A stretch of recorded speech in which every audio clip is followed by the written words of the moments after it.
Washington carried in his coat pocket, and we mentioned this in our quiz as we started this morning, a copy of the book of Psalms, which he read through faithfully and almost daily, which is interesting in light of our Psalm study this summer. To Washington, the Psalms spoke of a God who acted in history on behalf of his people. It was an attribute of God known as God's providence, and Washington used this vocabulary, this word, a lot when he referred to God in his speeches. And why wouldn't he speak this way when you consider all that he witnessed in his life? It was to God that Washington and his friends appealed in their great struggle. The Declaration of Independence begins with these words. Many of you know them. You should know them. We hold these truths to be self-evident, that all men are created equal, that they are endowed by their Creator with certain inalienable rights, and among these are life, liberty, and the pursuit of happiness. The Declaration begins with God. It also ends with God. Its final sentence, and for the support of this declaration, with a firm reliance on the protection of divine providence, we mutually pledge to each other our lives, our fortunes, and our sacred honor. A little over a month after Washington and his friends released to the nation and to the world these words of the Declaration, Washington and his Continental Army witnessed God's protection firsthand. The British were driven out of Boston easy enough. Actually, it was more a tactical retreat on their part. The British, after regrouping, redoubled their forces with the help of foreign mercenaries, and then the British Army sailed its force into New York City. And before you could say, USA, USA, they had the colonial army pinned and back on its heels in Brooklyn Heights.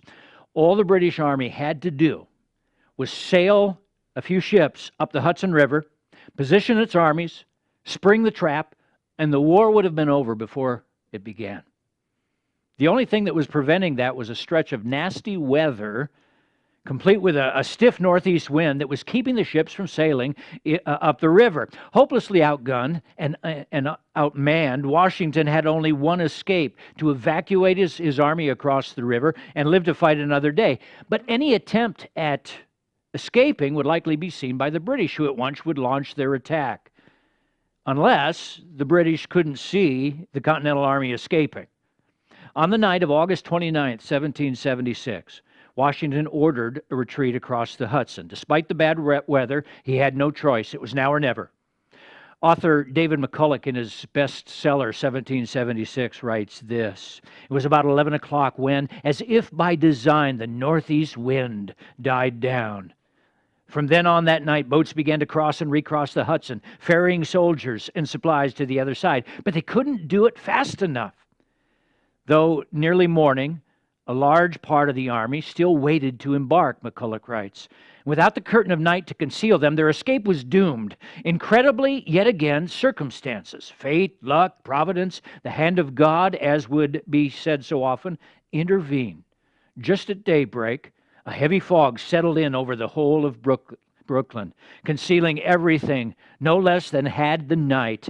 Even with the sun up, the fog remained as dense as ever, while over on the New York side of the river, there was no fog at all." 9,000 soldiers came across the river that night, and the last one across, according to the commander of the final regiment, was George Washington.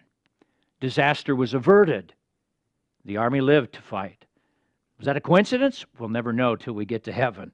But Washington felt certain of what was happening. In his first inaugural address as president, Washington said this: "No people can be bound to acknowledge and adore the invisible hand which conducts the affairs of men more than the people of the United States. Every step by which they have advanced to becoming an independent nation seems to have been distinguished by some token of providential agency."